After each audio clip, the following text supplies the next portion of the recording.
Bismillahirrahmanirrahim. Diumumkan para hadirin yang masih berada di luar diharapkan untuk memasuki ruangan karena sebentar lagi kita akan memulai biiznillah.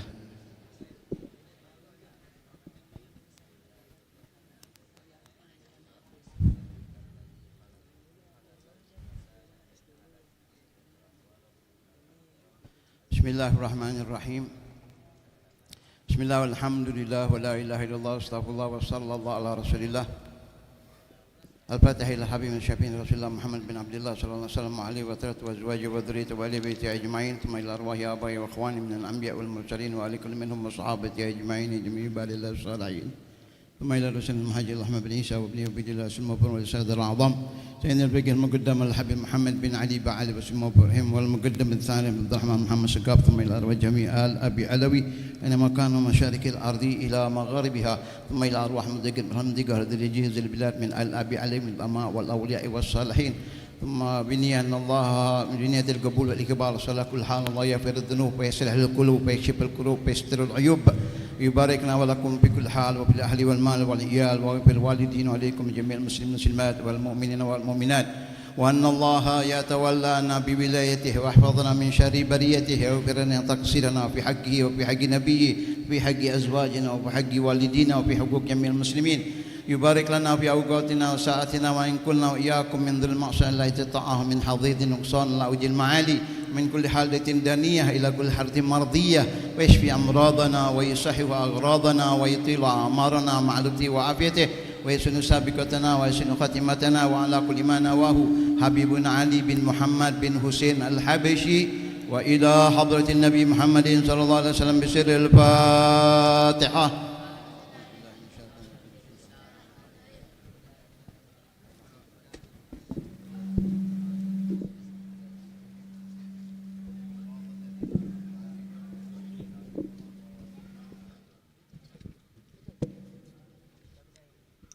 اللهم صل وسلم وبارك عليه وعلى آله صلى الله عليه. يا ربي صل على محمد يا ربي صل عليه وسلم يا ربي صل على محمد يا ربي صل عليه وسلم. يا ربي صل على محمد أسرى في بدر في الكون أسراك. يا ربي صل على محمد يا ربي صل عليه وسلم. يا ربي صل على محمد أكرم داء يدعو إلى الحق. يا ربي صل على محمد يا ربي صل عليه وسلم. يا ربي صل على محمد المصطفى الصادق المصدق. يا ربي صل على محمد يا ربي صل عليه وسلم. يا ربي صل على محمد أهل الورى منطقا وأصداق. يا ربي صل على محمد يا ربي صل عليه وسلم. يا ربي صل على محمد أفضل من بتقى تحقق. يا ربي صل على محمد يا ربي صل عليه وسلم. يا ربي صل على محمد من بالصحا والوفاء تخلق. يا ربي صل على محمد يا ربي صل عليه وسلم. يا ربي صل على محمد يا ربي صل عليه وسلم. يا ربي صل على محمد يا ربي صل عليه وسلم. يا ربي صل على محمد واجمع من الشمل ما تفرق. يا ربي صل على محمد يا ربي صل عليه وسلم. يا ربي صل على محمد واصل وسهل ما قد تهوك. يا ربي صل على محمد يا ربي صل عليه وسلم. يا ربي صل على محمد وافتح من الخير كل مغلق. يا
صلي عليه وسلم يا ربي صل على محمد وآله ومن بالنبي تألف ربي صل على محمد وآله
عليك أتقى الأزكياء السلام عليك زين الأنبياء السلام عليك أتقى الأزكياء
Bismillahirrahmanirrahim.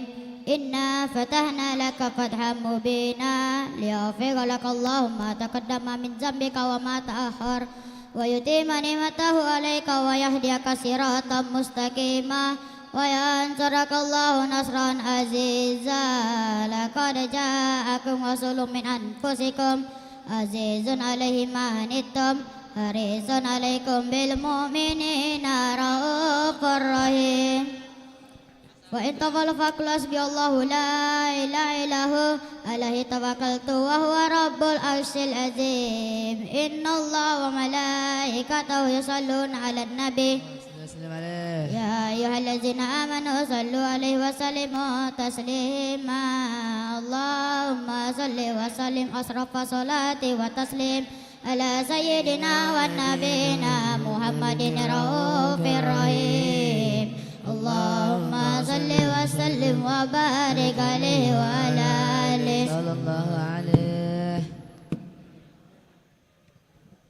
Allahumma salli wa sallim wa barik alaihi wa ala alihi sallallahu alaihi. Bismillahirrahmanirrahim. العظيم الحمد لله القوي سلطانه الواده برهانه المبسوط في الوجود كرامه وإحسانه صلى الله عليه تعالى مجده عظم شانه خلق الخلق الحكمة وطوى عليها علمه وبسط لهم من فضل المنة ما جرت به في أقداره القسمة صلى الله عليه أرسل إليهم أشرف خلقه وجل عبيده رحمة تعلقت إرادته الأزلية بخلق هذا العبد المحبوب فانتشرت آثار شرفه في عوالم الشهادة والغيوب صلى الله عليه وما جل هذا المن الذي تكرم به المنان وما أعظم هذا الفضل الذي برد من حضرة الإحسان سورة كاملة ظهرت في هيكل محمود فتعتقد بوجودها كناف الوجود واتخذت برد العوالم بطراز التكريم اللهم صل وسلم أشرف الصلاة والتسليم على سيدنا ونبينا محمد الرؤوف الرحيم اللهم صل وسلم وبارك عليه وعلى آله صلى الله عليه.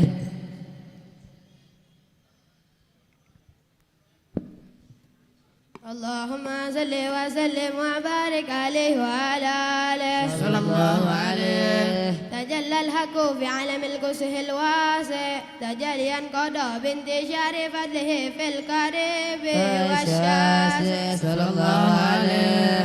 فله الحمد الذي لا تنحشر أمراضه بتعداد ولا يمل تقاره بكسرة ترداد حيث أبرز من عالم إمكان صورة هذا الإنسان صلى الله عليه. ليتشرف بوجوده ثقلا وتنتشر آثاره في الأكوان فما من شر تصل به قلب منيب إلا من ثوابه فضل الله على هذا الحبيب يا لقلب سرور قد توالى بحبيب أما العنا من والاه جل من شرف الوجود بنور رامر الكون بهجة وجمالا صلى الله عليه. قد ترقى في الحسن على مقام وتناهى بمجده وتعالى لاحظه العيون فيما اجتلته بشرا كاملا يزيح الضلالا صلى الله عليه. وهو من فوق مما قد رأته رفعة في سونه وكماله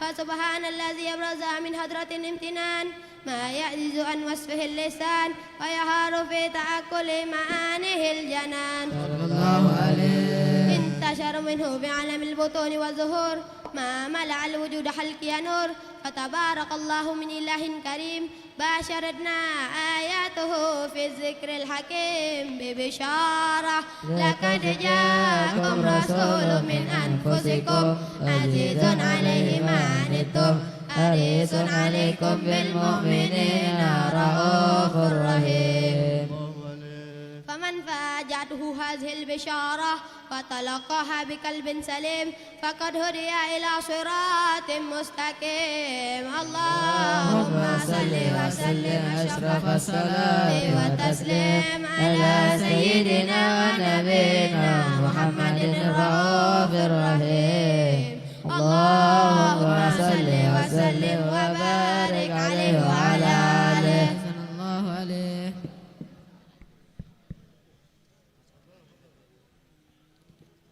اللهم صل وسلم وبارك عليه وعلى آله صلى الله عليه. وأشهد أن لا إله إلا الله وحده لا شريك له شهادة يعرب بها اللسان أما تضمنه لنا من التصديق بها والإذعان صلى الله عليه. تثبت بها في صدور من الإيمان قواعد وتلوه على أهل اليقين من سر ذلك الإذعان والتصديق شواهد صلى الله عليه. وأشهد أن سيدنا محمد العبد الصادق في قوله وفعله والمبلغ عن الله ما أمره بتبليغه لخلقه من فرده ونفله عبد أرسله الله للعالمين بشيرا ونذيرا صلى الله عليه. وبلغ رسالة وأدى الأمانة وهدى الله به من الأمة بشرا كثيرا صلى الله عليه. فكان في ظلمة الجهل للمستبصرين سراجا وقمرا منيرا فما أعظمها من منة تكرم الله بها على البشر وما أوصاها من نعمة انتشر سرها في البحر والبر صلى الله عليه. اللهم صل وسلم بأجل الصلوات وأجمعها وأزكى التحيات وأوصيها على هذا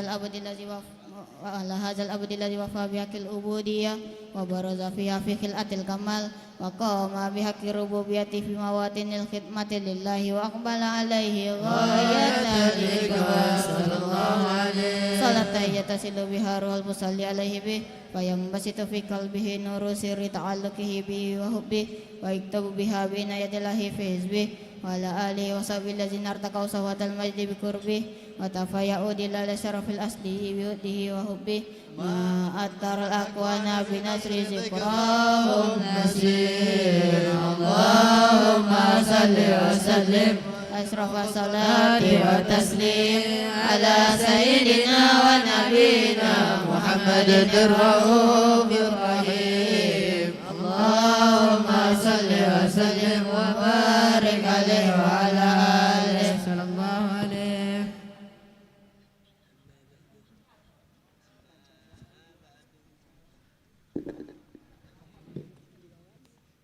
اللهم صل وسلم وبارك عليه وعلى آله صلى الله عليه. أما بعد فلما تعلقت إرادة الله في العلم القديم بظهور أسرار تخصيص للبشر الكريم صلى الله عليه.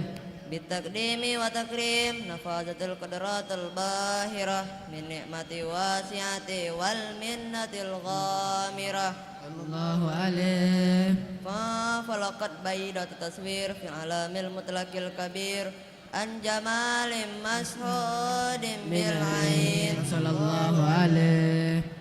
من وصف الكمال المطلق والحسن التام والزين فتنقل ذلك جمال الميمون في الأسلاب الكريمة والبطون فما من صلب ضم إلا وتمت عليه من الله النعمة صلى الله عليه. فهو القمر التام الذي يتنقل في بروجه ليتشرف به موطن استقرار وموضع خروجه وقد قدت الأقدار أزالية بما قدت وأزهرت من سر هذا النور ما أزهرت وخصصت به من خصصت صلى الله عليه.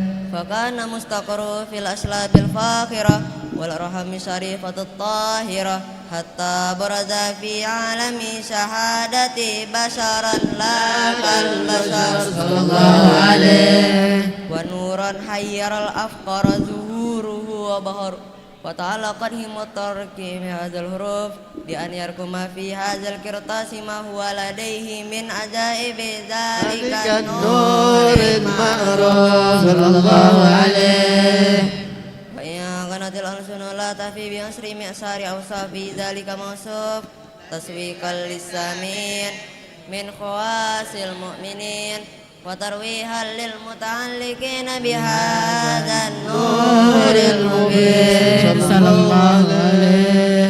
وإلا فأنا تعرب الأقلام عن شؤون خير الأنام ولكن هزني إلى تدويني ما بثه من شر أشراف المخلوقين وما أكرمه الله به في مولده من الفضل الذي عم العالمين وبكت سراياته في كوني منشورة على مر الأيام والشهور والسنين صلى الله عليه. داعي التعلق بهذا الحضرة الكريمة ولا إذ التسويق إلى السماء وصافها العظيمة ولعل الله ينفع به متكلم والسامع ويدخلني في شفاعة هذا النبي الشامع ويتروحني بروح ذلك النعيم.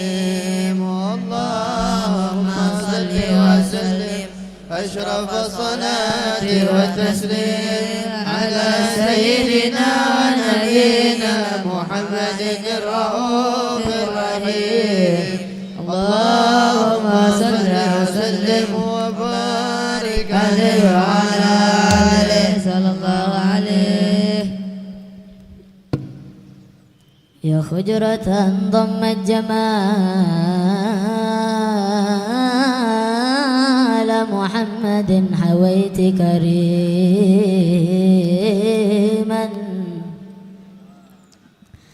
سيدا كاملا بدرا يا هجرة ضمت جمال محمد حويت كريما سيدا كاملا بدرا وضال الأمر مني يا محمد وانقضى ولم تسمح لي الأيام أن أحضر الخجرة ما زال الأمر مني يا حبيبي وانقضى ولم تسمح لي الأيام أن أحضر الهجرة مقامك محمود وأنت محمد ورب السماء أعطاك هودا وكوثرا يا عينين ورب السماء أعطاك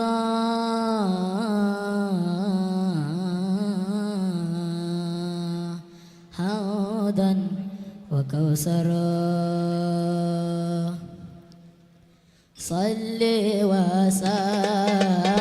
وسلم يا سلام يا سلام يا سلام على النبي خير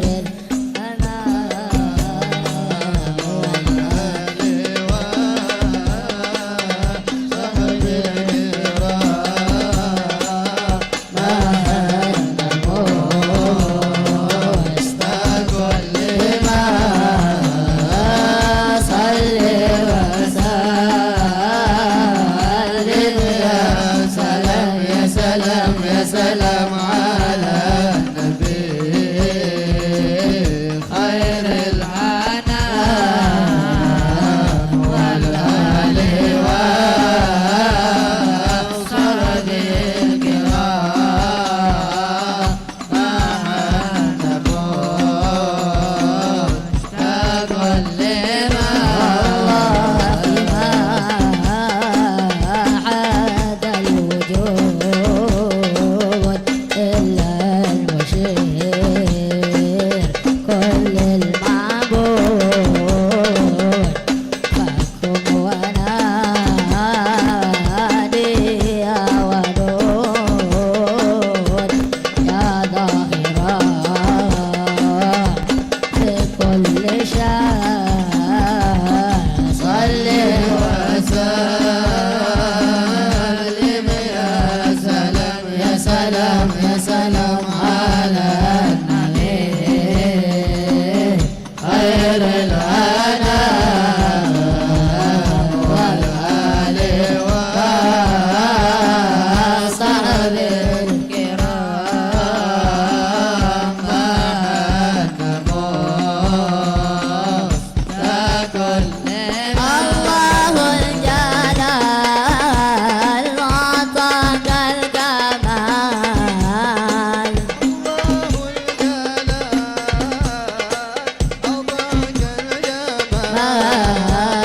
يا شمس الجمال يا نور العينين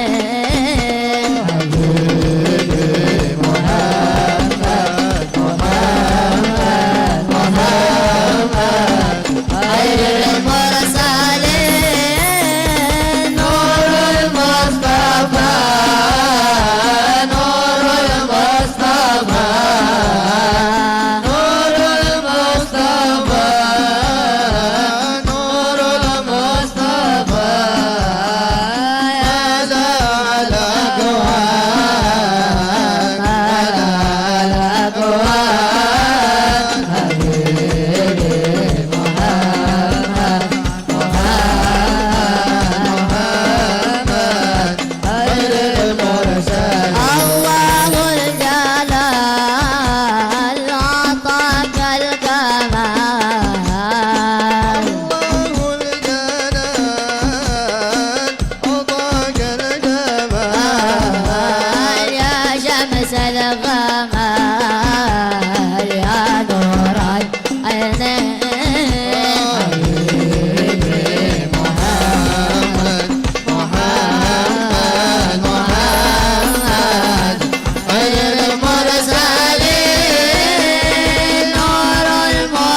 اللهم صل وسلم وبارك عليه وعلى آله. وقد آن للكلام أن يهتم وكتب فعل نامل مما استفاده الفهم من صفات هذا العبد المحبوب الكامل صلى الله عليه والسمائل التي أحسن سمائل. وهنا أسنا أن نثبت ما بلغ إلينا في ثاني هذا الحبيب من أخبار وآثار صلى الله عليه يتصوفى بكتابة القلم والكرطاس وتتنزه في أداء أسماء الأقصار. وقد بلغنا في حديث المسهورة أن أول شيء خلق الله والنور المداو في هذه السورة صلى الله عليه ونور هذا الحبيب أول ملك برز في العالم ومنه تفرع وجود خلق بعد خلق فيما حدث وما تقدم صلى الله عليه. وقد أخرج عبد الرزاق بسند عن جابر بن عبد الله الأنصاري رضي الله عنه قال قلت يا رسول الله بأبي وأمي أخبرني أن ولا شيء خلق الله قبل الأشياء. قال يا جابر إن الله خلق قبل الأشياء نور نبيك محمد صلى الله عليه وسلم من نوره.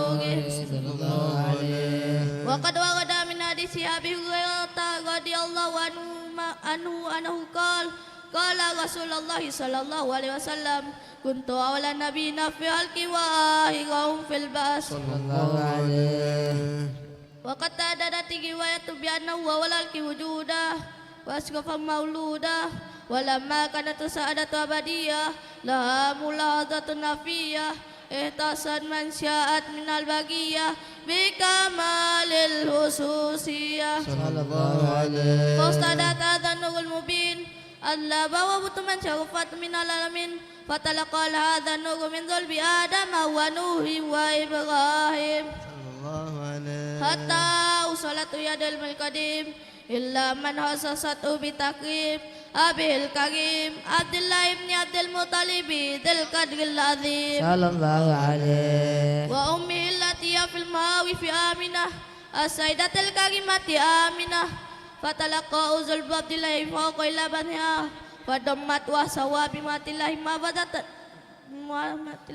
ما بدت على حق هذه زوجته وصونها صلى الله عليه. وحملت بآيات الله كما ورد ورد عنها حملا خفيفا لا تجد له ثقلا ولا تشكو منه ألما ولا إلالا صلى الله عليه. حتى مغشى بعد شيء حمله وقوبة بغضي إلى عالم سادة لتنبسط على أهل هذا العالم وجودات فضله وتنتشر فيه آثار مجد الصميم.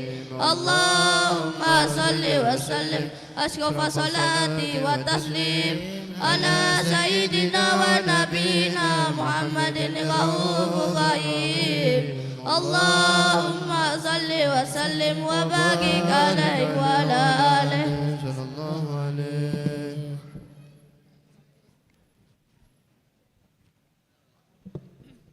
اللهم صل وسلم وبارك عليه وعلى آله صلى الله عليه. ومنذ علقت به هذه الدرة المكنونة والجوهرة المسونة والكون كله يصبح ويمسي في السرور وابتهاج صلى الله عليه. بقرب ظهور إزراق هذا السراج والعيون متشوفة إلى بروز متشوقة إلى التقاط جواهر كنوز صلى الله عليه. وكل دعوة لقريش نطقت بفصيح العبارة معلنة بكمال البشارة وما من حامل حملت في ذلك العام إلا أتت بحملها بغلام من بركات وسعادة هذا الإمام صلى الله عليه. ولم تزل الأرض والسماوات متدمهة بإزر الفرح بملاقاة أشرف البريات وبروزه من عالم الرفاء إلى عالم الزهور بعد تنقله في البطون والزهور صلى الله عليه. وأزر الله في الوجود بهجة التكريم وبسط في عالم الكبير مائدة التشريف وتعظيم ببروز هذا البشر الكريم. اللهم صل وسلم أشرف الصلاة والتسليم على سيدنا ونبينا محمد الرؤوف الرحيم اللهم صل وسلم وبارك عليه وعلى آله اللهم صل وسلم على سيدنا محمد وعلى آل سيدنا محمد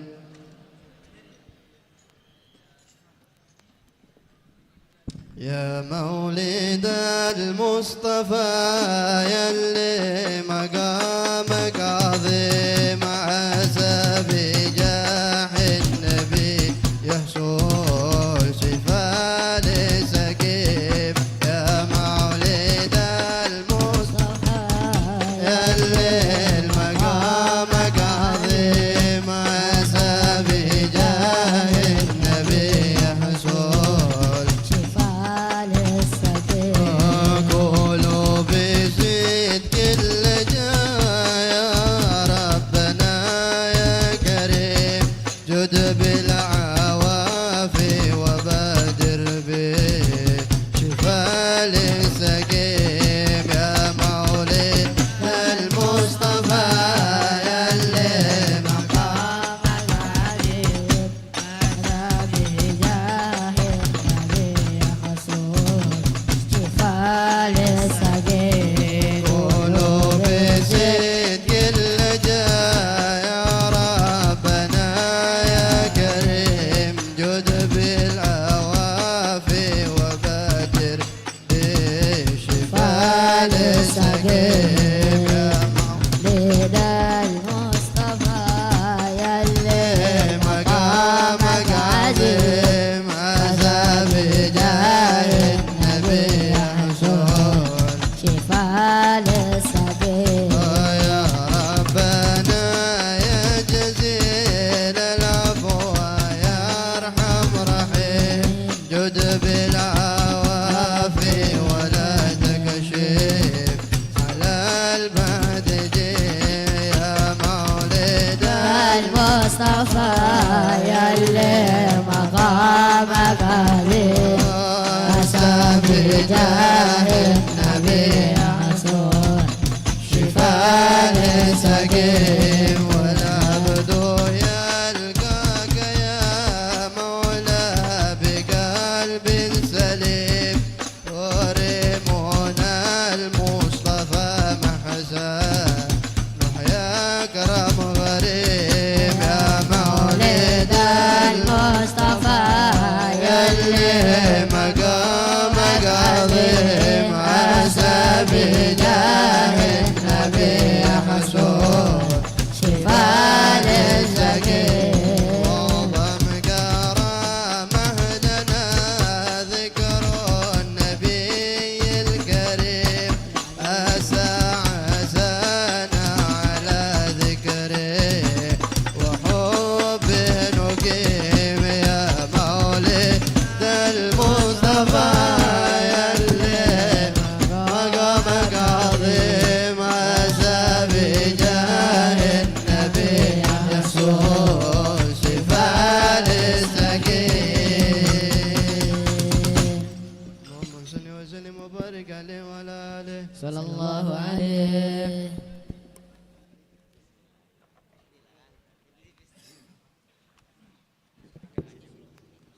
اللهم صل وسلم وبارك عليه وعلى آله فإن قربان والإياذ الحبيب أعلنت السماوات والأرض من بهن بتوحيد وأمطار الجود لا يلال الوجود تسد والسنة ملائكة بتبشير للعالمين تائب سبحان الله الحمد لله ولا إله إلا الله الله أكبر سبحان الله الحمد لله ولا إله إلا الله الله أكبر سبحان الله الحمد لله ولا إله إلا الله الله أكبر والقدوة كشفت غنى هذا المسوق ليفوز نور كاملا فألمسه نور أنفاق كل نور صلى الله عليه وأنفذ حكمه على من أتم الله عليه النعمة من خواص الأمة أن يدعو عنده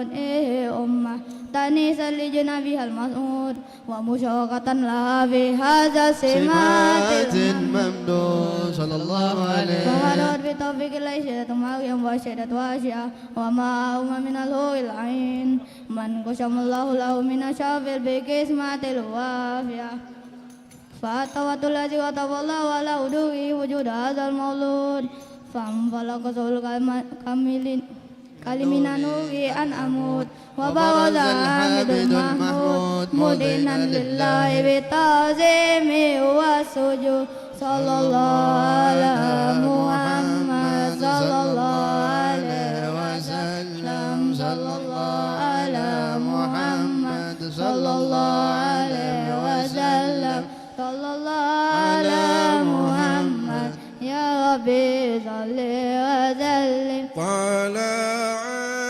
البدر علينا من ثنيات الوداع وجب الشكر علينا ما دعا لله داع البدر علينا من ثنيات الوداع وجب الشكر علينا ما دعا لله قبل داع السعد علينا والهنا من كل جانب فلنا البشرى بسعد جاءنا من خير واهب طلع البدر علينا من ثنيات الوداع وجب الشكر علينا ما دعا لله داع جمالا قد تجلى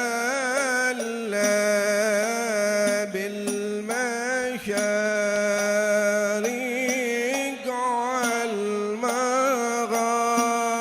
والمغارب مرحبا أهلا وسهلا بك يا خير الحبايب طلع البدر علينا من ثنيات الوداع وجب الشكر علينا ما دعا لله داع نبي سلام عليك يا رسول سلام عليك الله يا حبيب سلام عليك صلوات الله عليك الله يا نبي سلام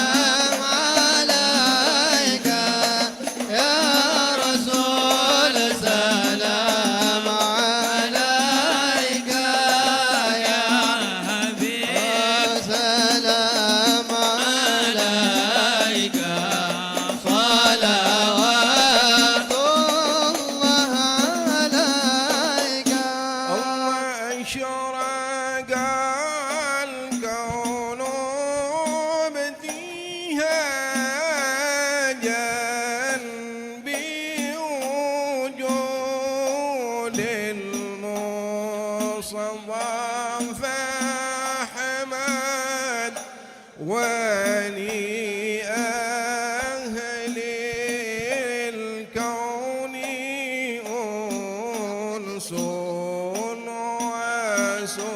وسرور قد تجدد الله يا نبي سلام عليك يا رسول سلام عليك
Assalamualaikum warahmatullahi wabarakatuh. Di hadapan kita ada seorang anak yang akan diresmikan namanya yang telah dimufakati oleh kedua orang tuanya dengan nama yang baik, dengan nama yang bagus, yaitu Zahra Kamilatun Nuha binti Muhammad Firdausah. Semoga anak yang diberikan nama dengan nama Zahra Kamilatun Nuha akan menjadi anak yang salehah, taat kepada perintah Allah, taat kepada perintah Rasulullah, berbakti kepada kedua orang tuanya, bermanfaat, berguna untuk Islam muslimin Nusa dan bangsanya, dijaga olehnya Al-Quran, dijaga olehnya As-Sunnah, dan menjadi qurrata ain li sayyidil kaunain wa asyrafis tsaqalain Jaddil Hasan wal Husain ala hadiniya wa ala kulli niyatin salihah wa ila hadratin Nabi Muhammad sallallahu alaihi wasallam. Al-Fatihah.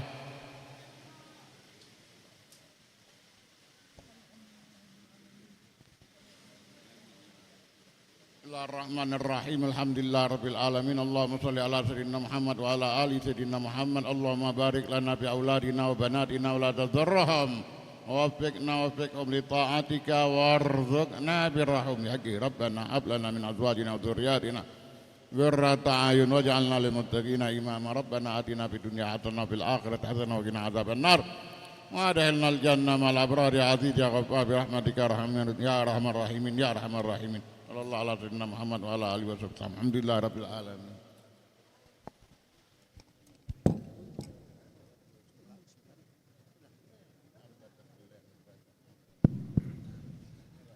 اللهم صل وسلم وبارك عليه وعلى آله. ولقد اتصف صلى الله عليه وسلم من محاسن الأخلاق بما تضيق عن كتابته بطون الأوراق. كان صلى الله عليه وسلم أحسن الناس خلقا وخلقا وأولهم إلى مكارم الأخلاق سبقا وأوسعهم بالمؤمنين حلما ورفقا. برا رؤوفا لا يقول ولا يفعل إلا معروفا. له الخلق السهل واللفظ المحتوي على المعنى الجزل. إذا دعاه المسكين وأجابه إجابة معجلة. وهو الأب الشفيق الرحيم لليتيم والأرملة. وله مع سورة أخلاق الهيبة القوية التي ترتعد منها فرائص الأقوياء من البرية. ومن نشر طيبه تعطرت الطرق والمنازل. وبعرف ذكره تطيبت المجالس والمحافل. فهو صلى الله عليه وسلم جامع الصفات الكمالية والمنفرد في خلقه وخلقه بأشرف خصوصية. فما من خلق في البرية محمود إلا وهو متلقا عن زين الوجود. أجملت في وصف الحبيب وشأنه وله العلا في مجده ومكانه. أوصاف عز قد تعالى مجدها أخذت على نجم السها بعنانه. وقد انبسط القلم في تدوين ما أفاده العلم من وحي الكريم وحكاية ما أكرم الله بهذا العبد المقرب من التكريم والتعظيم والخلق العظيم. فحسن مني أن أمسك عنة الأقلام في هذا المقام وأقرأ السلام على سيد الأنام. السلام عليك الله وبركاته. السلام عليك أيها النبي ورحمة الله. السلام عليك أيها النبي ورحمة الله وبركاته. وبذلك يحسن الختم كما يحسن التقديم فعليه أفضل الصلاة والتسليم اللهم صل وسلم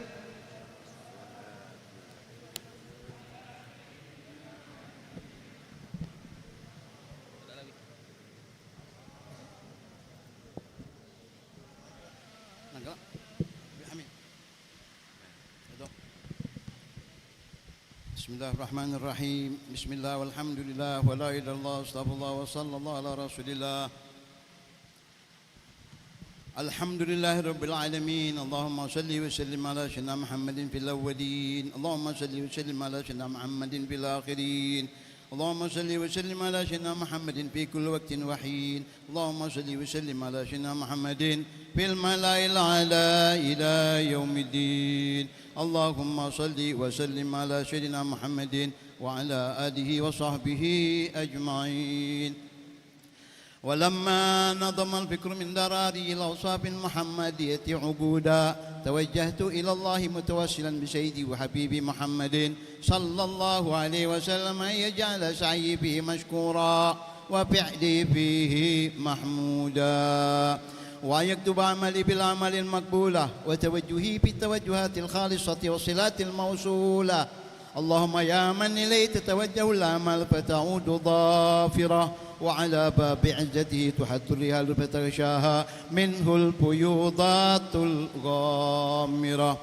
نتوجه إليك بأشرف الوسائل لديك سيد المرسلين عبدك الصادق الأمين سيدنا محمد الذي عمت رسالته العالمين أن تصلي وتسلم على تلك الذات الكاملة مستودع أمانتك وحفيظ سرك وحامل راية دعواتك الشاملة الأب الأكبر المحبوب لك والمخصص بشرف الأبخار في كل موطن من مواطن القرب ومظهر قاسم إمدادك في عبادك وساقي كرسي إنشادك لأهل ودادك سيد الكونين وأشرف الثقلين العبد المحبوب الخالص المحسوس منك بأجل الخصائص اللهم صل وسلم عليه وعلى آله وأصحابه وأهل حضرة اقترابه من أحبابه اللهم إنا نقدم إليك جاه هذا النبي الكريم ونتوسل إليك بشرفه مقامه العظيم أن تلاحظنا في حركاتنا وسكناتنا بعين عنايتك وأن تحفظنا في جميع أطوارنا وتقلباتنا بجميل رعايتك وحصل وقايتك وأن تبلغنا من شرب القرب إليك وإلى هذا الحبيب غاية آمالنا وتتقبل منا ما تحركنا فيه من نياتنا وأعمالنا وتجعلنا في حضرة هذا الحبيب من الحاضرين وفي طرائق اتباعه من السالكين ولحقك وحقه من المؤدين ولعهدك من الحافظين اللهم إن لنا أطمعا برحمتك الخاصة فلا تحرمنا وظنونا جميلة هي وسيلتنا إليك فلا تخيبنا آمنا بك وبرسولك وما جاء به من الدين وتوجهنا به إليك مستشفعين أن تقابل المذنب منا بالغفران والمسيء بالإحسان والسائل بما سال والمؤمل بما أمل وأن تجعلنا ممن نصر هذا الحبيب وبازره ووالاه وظاهره وعم ببركته وشرب وجهته أولادنا ووالدينا وأهل قطرنا ووادينا وجميع المسلمين والمسلمات والمؤمنين والمؤمنات في جميع الجهات وأدم راية الدين القويم بجميع الإقطار منشورا ومعالم الإسلام والإيمان بآلها معمورا معنا وسورا واكشف اللهم كرة المكروبين واقضي دين المدينين واغفر للمذنبين وتقبل توبة التائبين وانشر رحمتك على عبادك المؤمنين أجمعين واكفي شر المعتدين والظالمين وابسط العدل بولاة الحق بجميع النواحي والأقطار وأيدهم بتأييد من عندك ونصر على المعاندين من المنافقين والكفار واجعلنا يا رب بالحسن الحصين من جميع البلايا وفي الهرج المكين من الذنوب والخطايا وأدمنا في العمل بطاعتك والصدق في خدمتك قائمين وإذا توفيتنا فتوفنا مسلمين مؤمنين واختم لنا منك بخير أجمعين وصل وسلم على هذا الحبيب المحبوب للأجسام والأرواح والقلوب وعلى آله وصحبه ومن إليه منسوب وآخر دعوانا أن الحمد لله رب العالمين سبحان ربك رب العزة عما يصفون وسلام على المرسلين والحمد لله رب العالمين. فاتحة.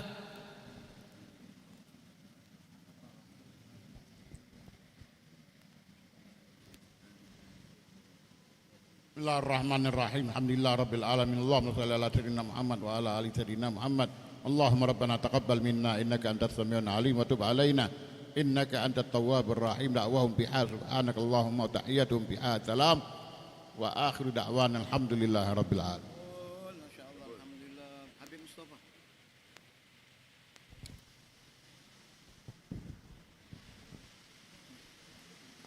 Bismillah.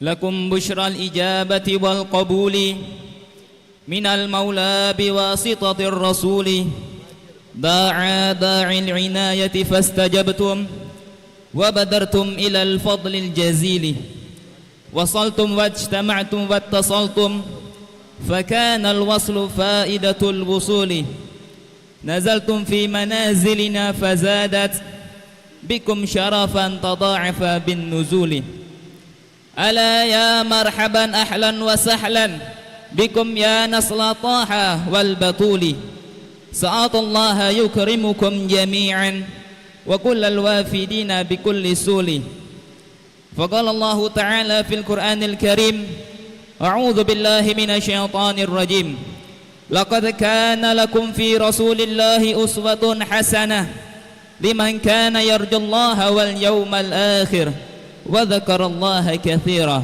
صدق الله العظيم أحييكم بالسلام العاطر السلام عليكم ورحمة الله تعالى وبركاته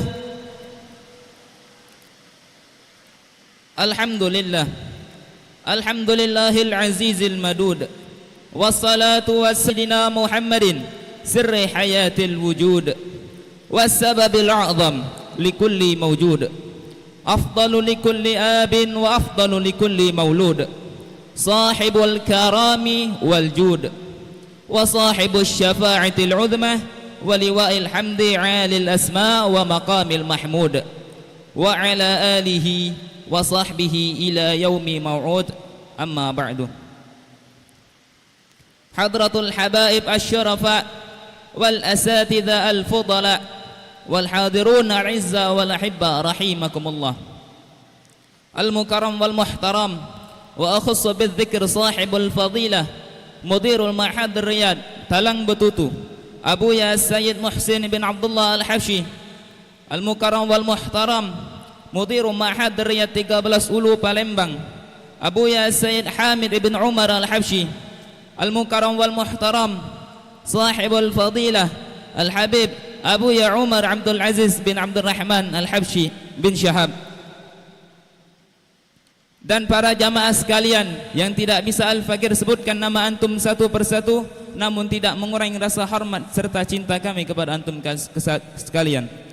Yang pertama-tama dan yang paling utama, puja beserta puji syukur kita hanyalah milik Allah Subhanahu wa taala, Tuhan semesta alam, yang telah memberikan kita berbagai macam bentuk nikmat serta rahmat, yang karena nikmat dan rahmat tersebutlah kita dapat berkumpul di tempat yang mulia bersama orang-orang mulia dan memperingati kelahiran sesosok insan yang mulia. Semoga perkumpulan kita pada pagi menjelang siang hari ini menjadi simbol perkumpulan kita kelak di akhirat bersama baginda Nabi besar Nabi Muhammad sallallahu alaihi wasallam.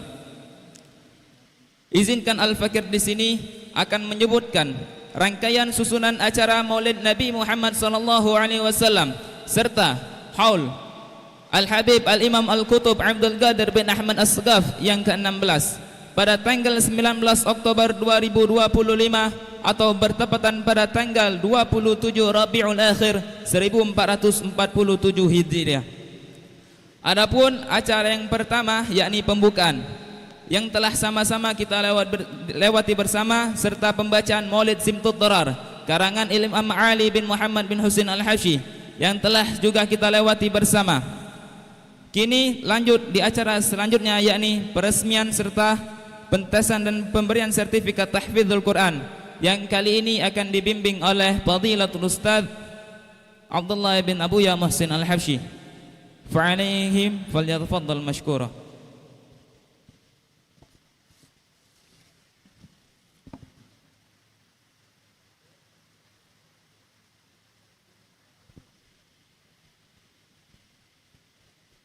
Bismillahirrahmanirrahim.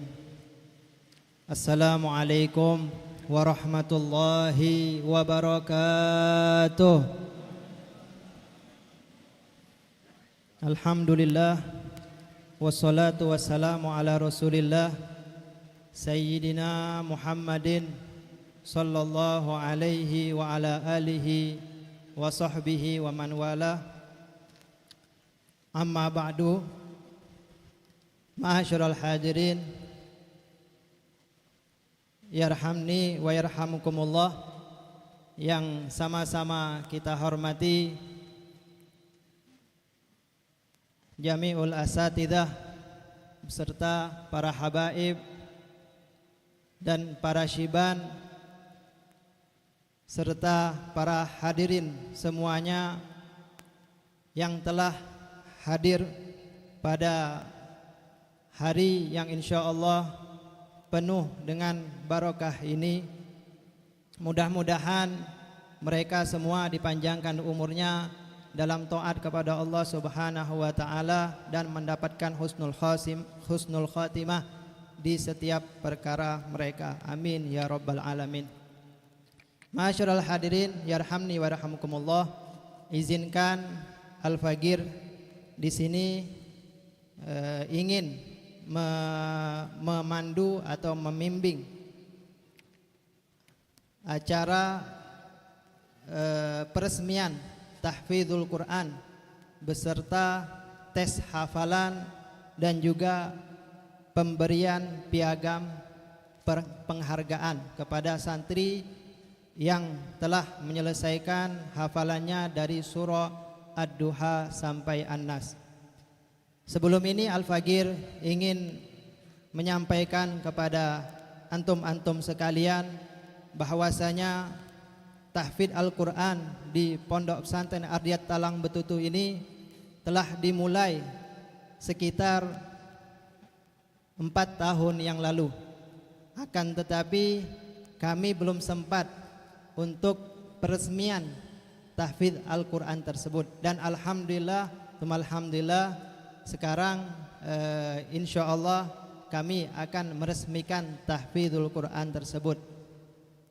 Tujuan kami peresmian ini adalah untuk mendapatkan keberkahan daripada antum-antum sekalian dan mendapatkan doa dari antum-antum sekalian supaya tahfidz ini bermanfaat bagi kami dan bagi santri-santri yang telah menghafalkan Al-Quran tersebut.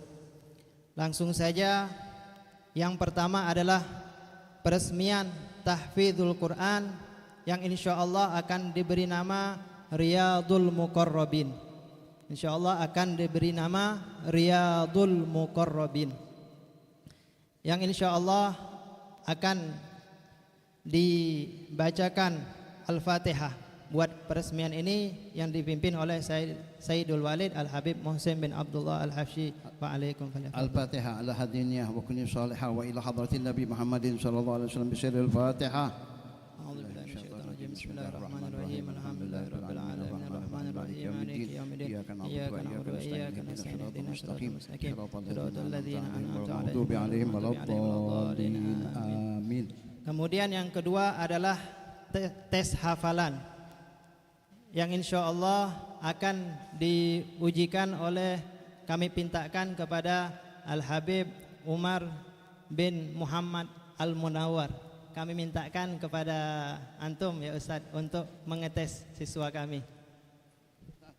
Kepada siswa yang telah selesai ujiannya diharapkan untuk maju ke depan. Ustadz, untuk soalnya Ustadz ada 4 soal Ustadz. Juz amma.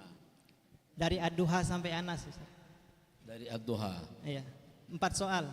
Soal pertama itu jumlah ayat, soal kedua ayat terakhir, soal ketiga pembacaan satu surah di antara surah Ad-Duha sampai Anas, dan yang terakhir tertib suara. Ayo, maju. Kamu berdiri. Di kulli wahid soal. Bismillahirrahmanirrahim. Kita saksikan beberapa santri yang akan membacakan secara tabarukan di hadapan para hadirin, para sepuh, para guru-guru, yang mudah-mudahan kita yakini hafalan mereka dijaga Allah Subhanahu wa taala. Dari siapa nih yang pertama? Wahid. Muhammad Farah. Siapa namanya itu? Muhammad Alawi. Bacakan sebelum surah Az-Zalzalah. A'udzu billahi minasyaitonir rajim. Bismillahirrahmanirrahim. Lam yakun Coba dibaguskan bismillahnya. Bismillahirrahmanirrahim. Bismillahirrahmanirrahim. Lam yakunil ladzina kafaru min ahlil kitabi wal musyrikina munfakkina hatta ta'tiyahumul bayyinah. Rasulun minallahi yatlu suhufan mutahharah fiha kutubun qayyimah wa ma tafarraqal ladzina utul kitaba illa min ba'di ma ja'atuhumul bayyinah wa ma umiru illa liya'budullaha mukhlishina lahud-din hunafa wa yuqimus salata wa yutuz zakata wa dzalika dinul qayyimah. Innal ladzina kafaru min ahlil kitabi wal musyrikina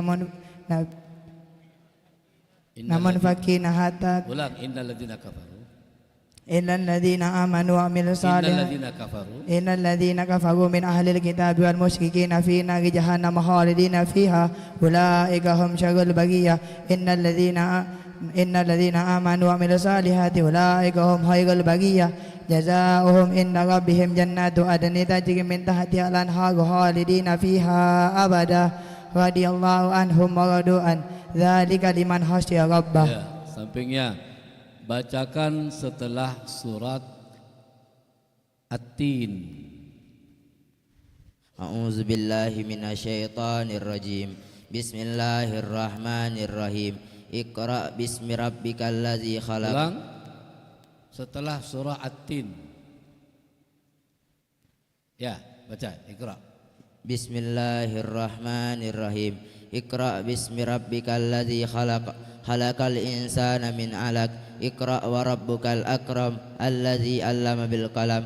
'Allamal insana ma lam ya'lam. Kalla innal insana la yatgha ar-ra'ahu istaghna. Inna ila rabbikar ruj'a. Ara'aita alladzi yanha abdan iza shalla abdan iza shalla ara'aita in kana 'alal huda aw amara bit taqwa ara'aita in kazzaba wa tawalla alam ya'lam bi anna allaha yara kalla la illam yantahi lanasfa'an bin nasiyah nasiyatin kadzibatin khati'ah falyad'u nadiyah sanad'u zabaniyah kalla la tuti'hu wasjud waqtarib. Ya, sampingnya bacakan akhir dari surah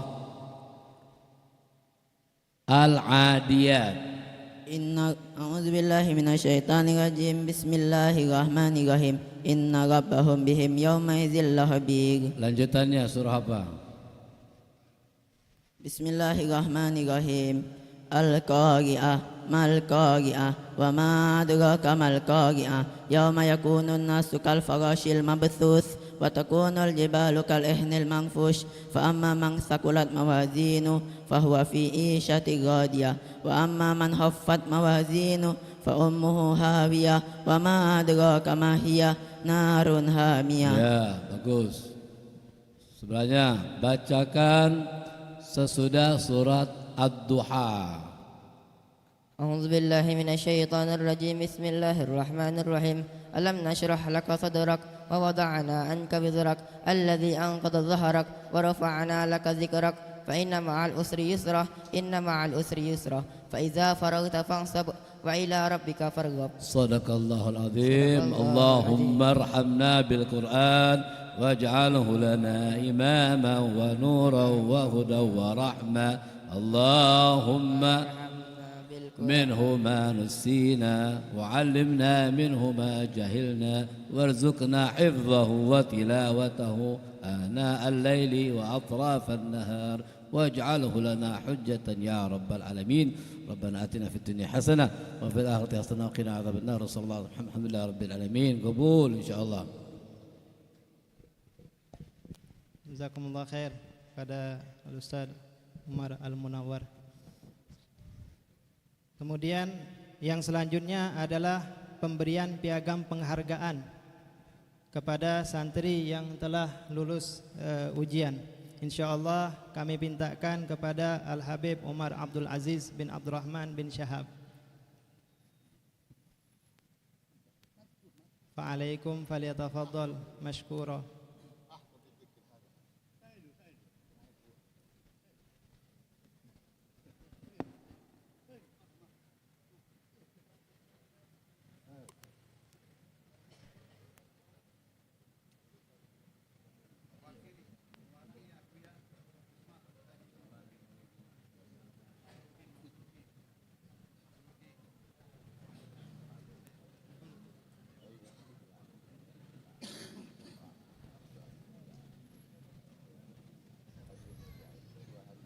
Syukran kathiran ala Sayyidil Walid Al-Habib Muhsin bin Abdullah Al-Habsyi yang telah mewakilkan daripada Al-Habib Umar Abdul Aziz bin Abdurrahman bin Syahab yang telah memberikan piagam penghargaan kepada santri yang telah selesai mengikuti tes ujian dari Ad-Duha sampai Anas.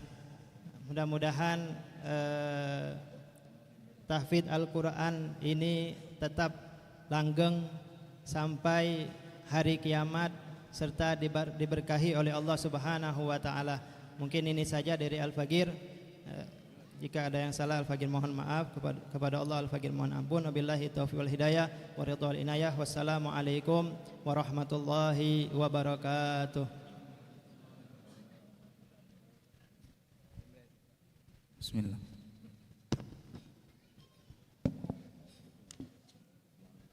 Memasuki acara yang selanjutnya yakni kalimatut tarhib wa tasyakur yang pada kesempatan kali ini akan disampaikan oleh Fadilatul Ustaz Abdurrahman bin Abuya Muhsin Al-Habsyi. Kepada beliau dengan segenap hormat kami persilahkan.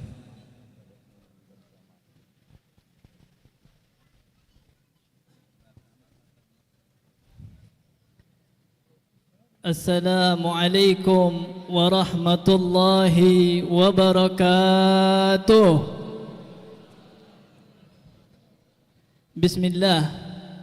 Bismillahi ma sya Allah. La yasugul khair illallah. Bismillahi ma sya Allah. Ma kana min ni'matin famin Allah. Bismillahi ma sya Allah. La yasrifu su'a illallah. Bismillahi ma sya Allah. La hawla wa la quwata illa billah. Alhamdulillah. الحمد لله الذي أنار الوجود بطلعة سيدنا محمد اللهم صل عليه. الحمد لله الذي هدانا لهذا وما كنا لنهتدي لولا أن هدانا الله. اللهم صل وسلم على سيدنا محمد اللهم صل وسلم عليه. في هنا نحب جدا an nukarrir hadhil kalimah. Di sini Al-Fagir sangat senang untuk mengulangi perkataan kalimat ini. إذا سمعنا الاسم أو صفة أو كل شيء متعلق بحبيبنا المصطفى اللهم صل وسلم عليه يسن أن نصلي ونسلم عليه. Apabila kita mendengarkan nama atau sifat atau apapun yang bersangkut paut kepada kekasih kita Nabi besar Muhammad, Allahumma salli wa sallim alaih, disunnahkan untuk kita mengucapkan salawat dan salam kepada Nabi besar Muhammad. Allahumma salli wa sallim alaih. Allahumma salli wa sallim ala sayyidina Muhammadin miftahi babi rahmatillah adada ma fi ilmillah salatan wa salaman daimaini bidawami mulkillah wa ala alihi wa sahbihi wa man wala wala hawla wala quwata illa billah. Amma ba'du, kita bersyukur kepada Allah Subhanahu wa taala yang mana pada kesempatan yang mulia ini kita masih berkumpul bersama-sama, masih bisa berkumpul bersama-sama di tempat ini di dalam acara zikra miladir Rasul sallallahu alaihi wasallam wal haul Al Habib Abdul Qadir bin Ahmad As-Segaf.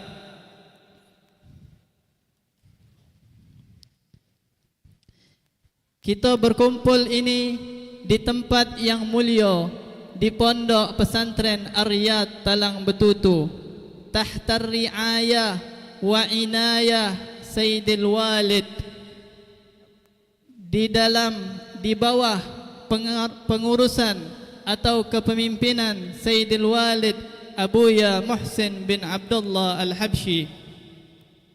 Kita doakan bersama-sama semoga Allah panjangkan umur beliau, Allah senantiasa sehatkan badan beliau, Allah kabulkan semua hajat-hajat beliau. Amin ya rabbal.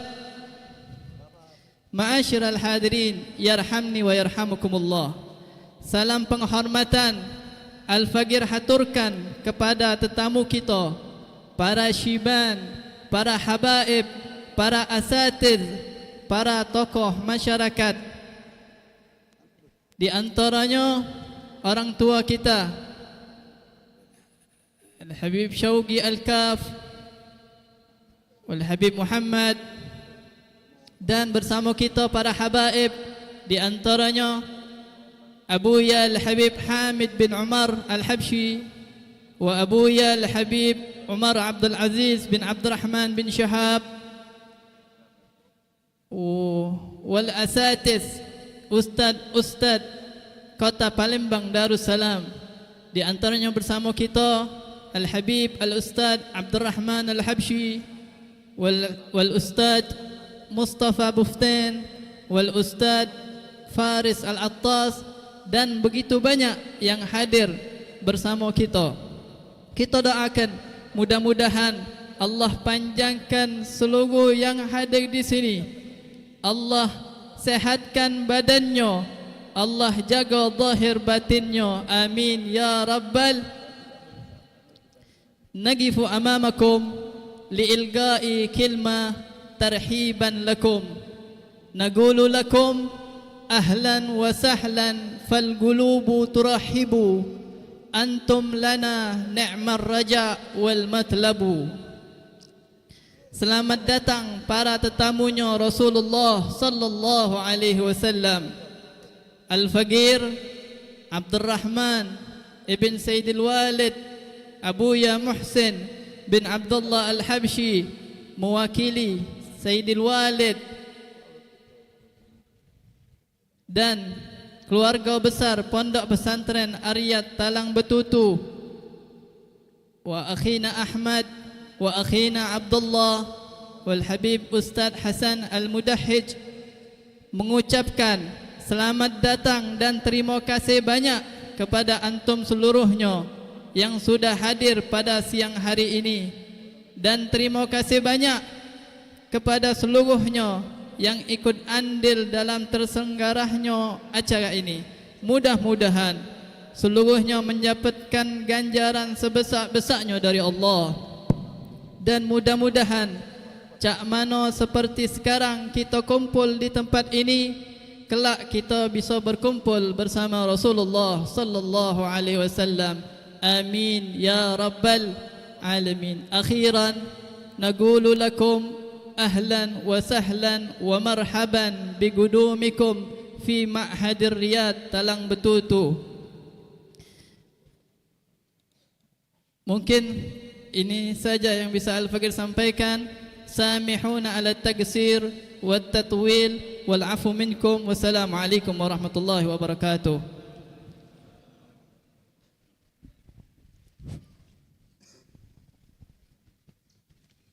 Bismillah.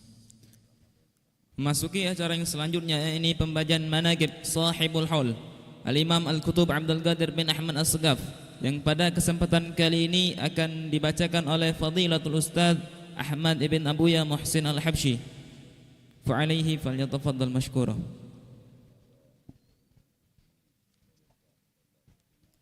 Assalamualaikum warahmatullahi taala wabarakatuh. Izinkanlah Al-Faqir untuk membacakan sekelumit daripada manaqib Al-Habib Al-Qutub Abdul Qadir ibn Ahmad As-Segaf. Beliau adalah Al-Habib Abdul Qadir ibn Ahmad ibn Abdurrahman ibn Ali ibn Umar ibn Segaf ibn Muhammad ibn Umar ibn Taha As-Segaf, dan terus bersambung nasab beliau hingga sampai kepada Sayyidina Rasulullah Muhammad ibn Abdullah sallallahu alaihi wasallam. Beliau dilahirkan di kota Sayawun, Hadramut pada bulan Jumadil Akhir tahun 1331 Hijriah. Beliau dibesarkan oleh kedua orang tuanya yang soleh, sehingga sejak kecil beliau telah dihiasi dengan hidayah dan ketakwaan.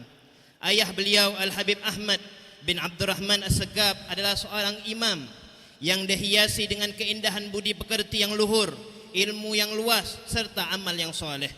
Al-Habib Ali bin Muhammad Ibn Husain Al-Habsyi sahibu Maulid Simtud Durar, beliau pernah mengatakan bahawa Al-Habib Ahmad Ibn Abdurrahman adalah imam Wadil Ahqab Hadramut. Ibu beliau adalah Asy-Syarifah Alawiyah binti Al-Habib Ahmad Ibn Muhammad Al-Jufri. Beliau adalah seorang wanita yang salehah, yang suka pada kebajikan. Ketika ibu beliau sedang mengandung dan melahirkan anak bayi laki-laki, maka bayi tersebut diberi nama dengan Abdul Qadir atas isyarat dari Al-Habib Ali bin Muhammad bin Husain Al-Habsyi. Akan tetapi tidak lama kemudian bayi tersebut meninggal dunia. Ketika Asy-Syarifah Alawiyah melahirkan lagi bayi laki-laki untuk yang kedua kalinya, Al-Habib Ali ibn Muhammad ibn Husain Al-Habsyi juga mengisyaratkan agar bayi tersebut diberi nama dengan Abdul Qadir.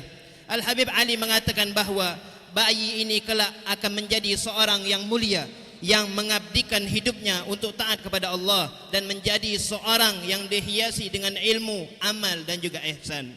Asy-Syarifah Alawiyah, ibu daripada Al-Habib Abdul Qadir, meninggal dunia pada tanggal 29 Rajab tahun 1378 Hijriah bersamaan dengan hari wafatnya Al-Habib Salim ibn Hafiz ibn Syekh Abu Bakar ibn Salim, kakek daripada Al-Habib Al-Allama Al-Habib Umar ibn Hafiz. Sedangkan Al-Habib Ahmad, ayah daripada Al-Habib Abdul Qadir, beliau wafat pada sore hari Sabtu tanggal 4 Muharram tahun 1357 Hijriah setelah menunaikan solat asar pada usia 79 tahun. Sedangkan Al-Habib Abdul Qadir pada saat itu baru berusia 25 tahun. Sejak kecil beliau tumbuh berkembang dalam lingkungan ilmu pengetahuan, ibadah dan akhlak yang tinggi yang ditanamkan dan sekaligus dicontohkan oleh ayah beliau yang saleh Al-Habib Ahmad ibn Abdurrahman As-Segaf. Dan memang demikianlah keadaan kebanyakan keluarga Alawiyin di Hadramut pada masa itu. Keadaan ini sangat mendukung para orang tua untuk mencetak kader-kader ulama dan kader dan sulaha, orang-orang yang baik. Karena anak-anak di sana pada masa itu selain dididik oleh orang tuanya, lingkungan juga ikut membentuk mereka. Keikhlasan dan kebersihan hati menjadi hiasan penduduk di sana kala itu. Mereka tidak terkontaminasi dengan budaya dan berbagai macam paham dari luar. Setiap anak meneladani ayahnya dan ayah meneladani kakeknya. Demikianlah seterusnya hingga asrar mereka terwariskan kepada anak cucunya. Ketika usia Al-Habib Abdul Qadir sudah cukup dan telah tampak kesungguhan niat beliau dalam menuntut ilmu, maka beliau mulai mengikuti pendidikan di luar rumah. Karena selama ini beliau hanya belajar dengan ayahnya. Pertama kali beliau mengenyam pendidikan di Ulmah Taha, yaitu sebuah pendidikan yang diadakan di Masjid Taha yang didirikan oleh datuknya Al-Habib Taha Ibn Umar As-Segaf di kota Sewun. Adapun guru yang mengajar beliau di tempat tersebut adalah Al-Syekh Taha bin Abdullah Bahmid. Ulmah Taha adalah sebuah lembaga pendidikan sederhana yang didirikan atas dasar takwa dan keridhaan kepada Allah. Oleh karena itu, tempat tersebut telah banyak mencetak orang-orang yang besar, tokoh-tokoh ulama pada zaman itu. Di tempat itulah Al-Habib Abdul Qadir bersama anak-anak sebayanya tekun mendalami ilmu qawaidul kitabah, qiraah dan juga lainnya, sehingga menjadi kuat dasar-dasar pengetahuannya serta fasih lisannya. Setelah beberapa waktu beliau keluar dari Ulmah Taha dan mencurahkan waktunya untuk lebih banyak duduk dan menimba ilmu dari ayahnya, sehingga tampak tanda-tanda kemuliaan pada diri beliau. Kemudian atas perintah ayahnya beliau melanjutkan pendidikannya di Madrasah An-Nahdhah Al-Ilmiyah di kota Sewun. Setelah itu beliau belajar fikih, tafsir serta sastra di Madrasah An-Nahdhah Ilmiyah. Di perguruan ini pula beliau menghafal Al-Quran dan mempelajari qiraatus sab'ah, 7 jenis bacaan Al-Quran dari Syekh Hasan Ibn Abdullah Baraja. Beliau juga membaca beberapa kitab langsung di bawah supervisi daripada ayahandanya. Sepeninggal daripada ayahnya, setelah ayah beliau Al-Habib Ahmad Ibn Abdurrahman As-Segaf yang meninggal dunia pada tahun 1350 Hijriyah, maka para masyayikh dan tokoh Alawiyin pada saat itu sepakat bahwa beliaulah merupakan penerus sang ayah, karena semua kebaikan yang ada pada diri Al-Habib Ahmad telah diwarisi oleh Al-Habib Abdul Qadir. Saat itu beliau telah berusia 25 tahun. Semenjak itu Al-Habib Abdul Qadir meneruskan apa-apa yang menjadi kebiasaan daripada ayahnya. Sebagaimana ayahnya Al-Habib Abdul Qadir mengisi waktunya dengan belajar dan mengajar serta menunaikan segala kewajiban. Beliau selalu mengumbar senyum kepada siapa saja yang ditemuinya. Beliau suka menerima tamu dan membantu yang lemah dengan kemampuan yang dimilikinya. Diterangkan di dalam kitab Al-Takhlis Asy-Syafi bahwa rumahnya adalah tumpuan para tamu dan beliau tidak pernah membedakan tamu-tamunya. Hampir terkesan beliaulah satu-satunya orang di kota Sewun yang memuliakan tamu dan gemar membantu orang yang lemah kala itu. Selain itu beliau juga menjaga hubungan silaturahim. Karena ketinggian beliau itulah menjadikan semua mata tertuju kepada Al-Habib Abdul Qadir, sehingga banyak orang yang ingin menimba ilmu dari beliau. Di mana saja beliau mengajar atau mengisi pengajian, tempat tersebut penuh sesak para hadirin. Setiap apa-apa yang beliau ucapkan selalu menyentuh para pendengarnya. Di tengah-tengah kesibukannya, Al-Habib Abdul Qadir menyempatkan diri duduk dengan para orang tua, ulama dan juga para pendidik untuk membicarakan berbagai macam hal, baik keilmuan ataupun yang lainnya, serta menjalin rasa kasih sayang di antara mereka. Di rumah beliau terdapat sebuah perpustakaan yang lengkap dan semua kitab tersebut telah dibaca oleh Al-Habib Abdul Qadir Ibn Ahmad As-Segaf di hadapan ayahnya. Semasa hidup ayah beliau, Al-Habib Ahmad, jika mendengar atau melihat sebuah kitab dan kitab tersebut tidak ada dalam perpustakaannya, maka Al-Habib Ahmad menyuruh putranya Al-Habib Abdul Qadir untuk membacanya dan mencatatnya, kemudian disimpan di dalam perpustakaan tersebut. Sebagaimana ayah beliau sewaktu muda, Al-Habib Abdul Qadir suka membaca buku-buku sastra sehingga menjadikan beliau seorang yang pandai di dalam membuat syair. Suatu saat terjadi perubahan negatif pada pemerintahan Yaman Selatan, di mana mereka membuat kebijakan-kebijakan dan upaya untuk menghapus tradisi leluhur dan juga melakukan penekanan terhadap ulama. Para tokoh masyarakat diwajibkan melaporkan diri mereka ke kepolisian 2 kali setiap hari pada pagi dan juga sore. Tidak sedikit dari mereka yang dibunuh. Kenyataan pahit ini mendorong banyak para tokoh ulama di sana, di antaranya Al-Habib Abdul Qadir, untuk meninggalkan Yaman demi menyelamatkan agama dan budaya leluhurnya. Dengan dibantu oleh seseorang yang dekat dengan pemerintahan, beliau mendapatkan izin untuk berhijrah ke kota Aden pada tahun 1393 Hijriah. Di sana beliau mendapatkan sambutan yang luar biasa. tampak kegembiraan masyarakat Aden dengan kedatangan beliau. Di tengah-tengah kesibukannya berdakwah dan menghadiri majlis-majlis di kota Aden, beliau berupaya untuk berhijrah ke Yaman. Berhijrah dari Yaman dengan ridha dan pertolongan dari Allah Subhanahu wa taala. Sebulan setelah kedatangannya di kota Aden, beliau berangkat menuju Singapura. Di bandara Singapura beliau disambut oleh banyak orang dan tokoh Alawiyyin saat itu, di antaranya Al-Habib Muhammad Ibn Salim Al-Attas dan As-Sayyid Ali Ridha bin Abu Bakar bin Taha As-Segaf. Berbagai majlis disenggarakan untuk menyambut kedatangan Al-Habib Abdul Qadir bin Ahmad As-Segaf. Bahkan rumah tempat beliau tinggal penuh sesak oleh para tamu yang ingin mengambil berkah dan menimbah ilmu beliau. Pada tahun 1993 Hijriah atau bertepatan dengan tahun 1973 Masehi, beliau memutuskan memperluas medan dakwanya ke luar negeri. Maka beliau pun berdakwah sampai ke Singapura. Pada bulan Juli 1973 Masehi, Al-Habib Abdul Qadir meninggalkan Singapura menuju Jakarta.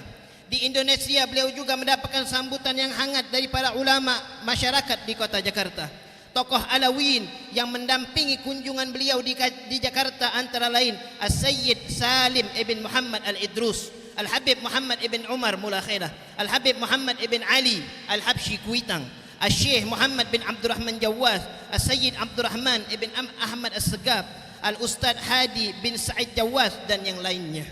Al-Habib Abdul Qadir menghadiri majlis ta'lim Al-Habib Ali Ibn Muhammad Al-Habshi yang diadakan setiap hari Minggu pagi di Kuitang dan berbagai majlis lainnya di Jakarta. Pada tanggal 13 Jumadil Tsani 1993, Al-Habib Abdul Qadir berkunjung ke Surabaya. Di Surabaya beliau tinggal di rumah Al-Ustadz Ahmad Ibn Hasan As-Segaf di Jalan Sambas nomor 3. Al-Ustadz Ahmad mengurus segala keperluan dan perjalanan Al-Habib Abdul Qadir ke berbagai kota di Jawa Timur. Selama Al-Habib Abdul Qadir di Surabaya, rumah Al-Ustadz Ahmad dipenuhi dengan tamu yang datang dari berbagai kota. Al-Ustadz Ahmad melayani mereka dengan penuh sabar dan tulus, bahkan menyediakan kendaraan bagi para tetamu yang ingin ikut mengiringi perjalanan Al-Habib Abdul Qadir. Di setiap tempat yang dikunjungi, Al-Habib Abdul Qadir tidak hanya berdakwah, namun beliau menaruh perhatian besar pada keadaan kaum Alawiyyin. Setiap kota yang dimasuki, yang pertama ditanyakan oleh beliau adalah bagaimana keadaan para Alawiyyin. Jika ada yang sakit, beliau mengunjunginya. Yang fakir, beliau santuni. Yang berselisih, beliau damaikan. Demikianlah aktivitas beliau sepanjang hidupnya, di mana saja beliau berada hingga akhirnya. Pada tahun yang sama, Al-Habib Abdul Qadir berhijrah dari Indonesia menuju Hijaz. Berbondong-bondong halayak melepas kepergian beliau dengan penuh kesedihan dan air mata. Mereka menginginkan Al-Habib Abdul Qadir untuk tetap tinggal di Indonesia. Demikian dalam kesedihan mereka hingga Al-Habib Abdul Qadir menenangkan mereka dengan mengatakan bahawa beliau akan berkunjung kembali ke Indonesia setelah beliau berziarah dan mengungkapkan masalah yang dihadapinya kepada Nabi Muhammad SAW di kota Madinah. Tak lama kemudian beliau juga sempat menunaikan ibadah haji di kota Mekah atas permintaan beberapa ulama di tanah suci. Beliau bermukim selama beberapa waktu di kota Mekah, Madinah dan Jeddah untuk mengasuh majlis ta'lim. Beliau juga sempat berdakwah ke Zanzibar, Lebanon, Syria dan juga Mesir. Tapi belakangan beliau menetap di kota Jeddah. Setiap kali beliau menyampaikan tausiah, selalu ada hal yang menarik. Misalnya ketika beliau memberikan tausiah dalam sebuah rawah pengajian di Jeddah tahun 1411 Hijriah, yang banyak menimpa manusia pada zaman akhir ini ialah futurul himmah, kevakuman hasrat dalam mencapai kemuliaan di sisi Allah Subhanahu wa taala. Menurut beliau, sesungguhnya himmah, kesungguhan hasrat merupakan penuntun lahirnya taufik ilahi, pertolongan Allah Subhanahu wa taala bagi hambanya agar mampu melaksanakan ketaatan sebagai pos bisyarah kabar gembira. Jika seorang memiliki keinginan lalu bersungguh-sungguh mencapainya, segala kesulitan menjadi mudah. Allah Subhanahu wa taala pun akan menolongnya dengan ma'unah, pertolongan dan taufiknya Allah Subhanahu wa taala. Di antara daripada guru-guru Al-Habib Abdul Qadir Ibn Ahmad As-Segaf, yaitu ayahanda beliau sendiri, Al-Habib Ahmad As-Segaf, kemudian Al-Habib Umar Ibn Hamid As-Segaf, kemudian Al-Habib Umar Ibn Abdul Qadir As-Segaf, Al-Habib Abdullah bin Alawi Al-Habsyi, Al-Habib Abdullah bin Idrus Al-Idrus, Al-Habib Abdul Bari bin Syekh Al-Idrus, Al-Habib Alwi bin Abdullah bin Syahab, Al-Habib Muhammad bin Hadi As-Segab, Al-Habib Saleh bin Muhsin Al-Hamid, Al-Habib Ja'far ibn Ahmad Al-Idrus dan juga lain-lainnya. Dan di antara murid-murid beliau yaitu adalah Al-Habib Muhammad ibn Abdullah Al-Haddar, Al-Habib Zain ibn Ibrahim ibn Semid, Al-Habib Salim bin Abdullah bin Umar Asy-Syatiri, Al-Habib Abu Bakar Al-Adni bin Ali Al-Mashhur, Al-Sayyid Muhammad ibn Abuya Sayyid Muhammad bin Alawi Al-Maliki Al-Hasani, serta Al-Habib Abu Bakar ibn Hasan Al-Attas dan juga masih banyak yang lainnya daripada murid-murid beliau. Di antara teman-teman beliau yang telah pergi mendahului beliau adalah Al-Habib Ahmad Mashhur ibn Taha Al-Haddad, Al-Habib Abdurrahman ibn Ahmad Al-Kaf, Al-Habib Abu Bakar Al-Attas bin Abdullah Al-Habsyi dan juga Syekh Umar Khatib. Habib Abdul Qadir adalah seorang da'i dan juga ulama yang menjalankan dakwah dengan penuh kebijaksanaan. Ahlaknya yang tinggi mampu menawan hati sesiapa saja. Ilmu, wara dan juga ahlaknya menyebabkan beliau dikasihi dan dihormati. Kabarnya Buya Hamka sempat ziarah kepada beliau sewaktu di Jeddah. Dan setelah berbincang dengan beliau, akhirnya Buya Hamka mengakui bahwa Baitun Nubuwah Bani Zahra min Ali masih wujud dan kesinambungan dalam darah para sada Bani Alawiyah. Beliau telah lama uzur dan sebelum fajar hari Ahad 19 Rabiul Akhir tahun 1431 Hijriah bersamaan pada tanggal 4 April 2010 beliau kembali ke rahmatullah di Jeddah. Beliau menutup umur pada usia 100 tahun dan disalatkan di Masjidil Haram kota Mekah selepas salat Isya. Rabbi fanfa'na bi barakatihim wahdinal husna bi hurmatihim wa amitna fi tariqatihim wa mu'afatin minal fitani. Mudah-mudahan kita bisa mengambil contoh daripada beliau dan mudah-mudahan kita mendapatkan keberkahan daripada beliau. Amin ya rabbal alamin. Hadza ma'aku lakum wal 'afu minkum. Assalamu alaikum warahmatullahi wabarakatuh.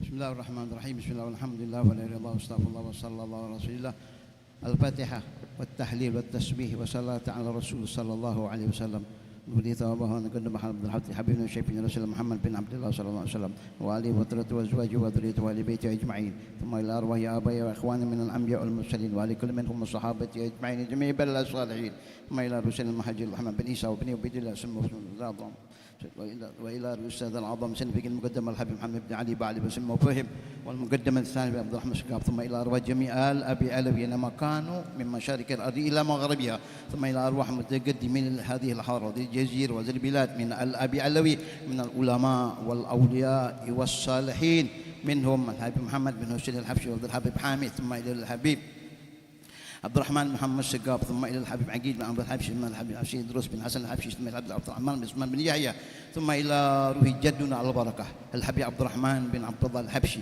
وزوجاته وأولاده وبناته وأحفاده وأصباته وذريته وجميع مشايخه سيدنا محمد شوقي بن عبد الرحمن الحبشي الحبيب عمار بن عبد الرحمن الحبشي الحبيب عبد الله بن عبد الرحمن الحبشي ثم إلى أستاذنا وملاذنا مربح عند الله الحبيب أحمد بن عبد الله الحبشي وأخوه أستاذنا علي بن عبد الحبشي وخانه علوي أبو بكر وحسن شعيد وكم شهد أبوه محمد بن علوي المالكي وإلى أرواح كتيبات من يقومون بخدمة إلى هذا المعهد مشايخنا ومعلمين وأساتذتنا أحبابنا دلوقتي أجمعين ثم إلى أرواح من زاروا معهدنا من العلماء والأولياء والصالحين الله يغفر لهم ويرحمهم ويسكنهم الجنة برحمته ثم إلى الملك يحيى عبد الرحمن بن يحيى والمرحوم الأخينا محمد بن يحيى بن يحيى 100 يوم لها 100 يوم له ثم إلى روح المرحوم الهبابة الشريفة جدتنا ماريا